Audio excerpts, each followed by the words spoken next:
Assalamualaikum warahmatullahi wabarakatuh. Siswa-siswa Bapak, siswa kelas 7 untuk kegiatan pembelajaran IPA. Balik lagi dengan Pak Rizal. Hari ini kita akan melanjutkan materi kegiatan pembelajaran kita mengenai klasifikasi makhluk hidup. Oke, silakan disiapkan buku catatannya. Silakan menyimak materi pembelajaran dari Bapak. Bapak mulai. Bismillahirrahmanirrahim. Yang pertama, pada pertemuan kita hari ini kita akan belajar mengenai ciri dari Annelida. Oke. Apa itu Annelida? Ciri-cirinya seperti apa? Ciri-ciri dari Annelida yang pertama adalah tubuhnya bersimetri bilateral. Artinya simetris, ada bisa dipotong menjadi dua bagian. Kemudian termasuk hewan triploblastik dan sudah memiliki rongga tubuh yang sejati. Sistem pencernaannya sudah lengkap. Dia bagian tubuhnya terdiri atas pencernaannya terdiri atas mulut, faring, esofagus atau kerongkongan, usus dan anus.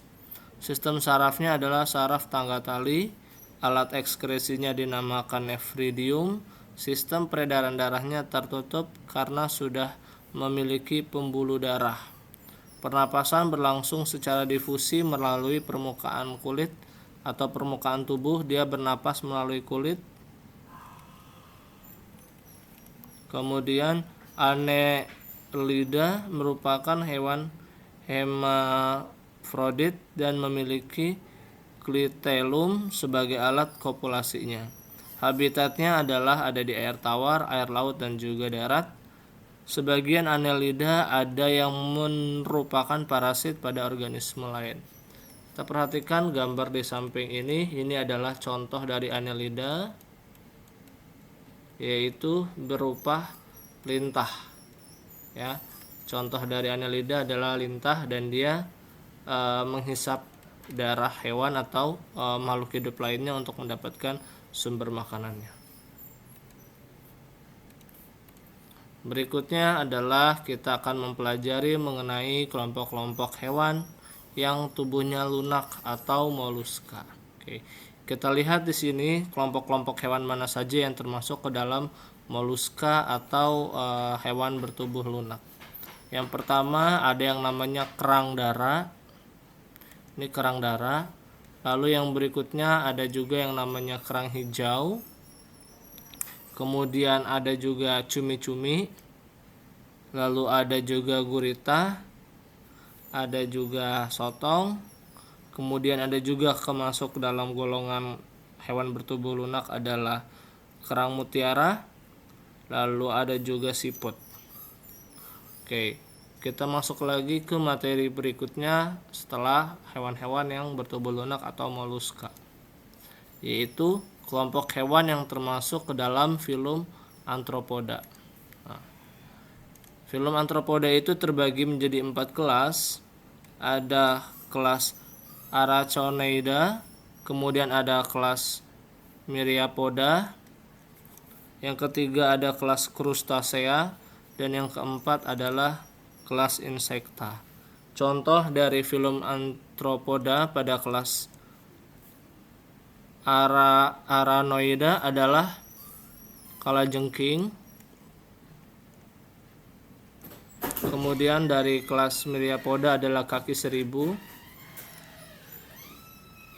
Kalau contoh dari Crustacea adalah udang-udangan. Dan yang contoh dari kelas Insecta adalah kupu-kupu.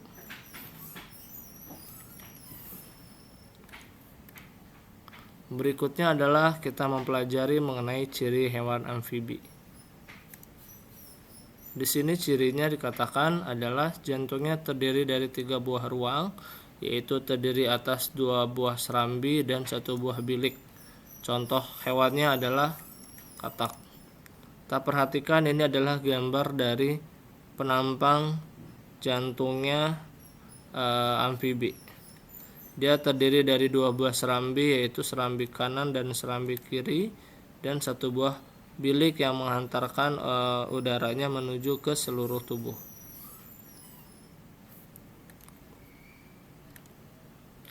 Terakhir yang kita pelajari adalah mengenai lensa.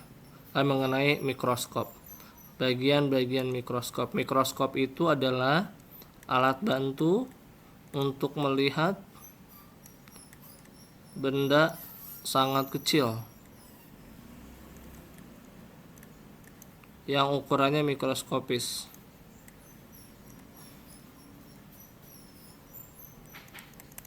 Nah, bagian lensa yang digunakan oleh penggunanya yang dekat dengan mata penggunanya di sini itu disebut sebagai lensa okuler. Sedangkan bagian lensa yang dekat dengan benda yang akan diamati, di sini nanti benda yang akan diamatinya itu disebut sebagai lensa objektif.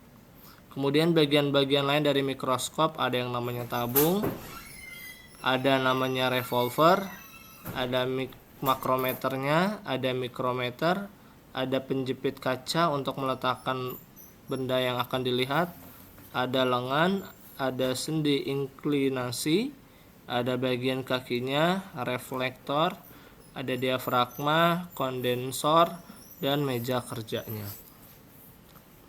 Oke. Nah, demikianlah kegiatan pembelajaran kita. Jangan lupa kamu catat, Bapak akhiri.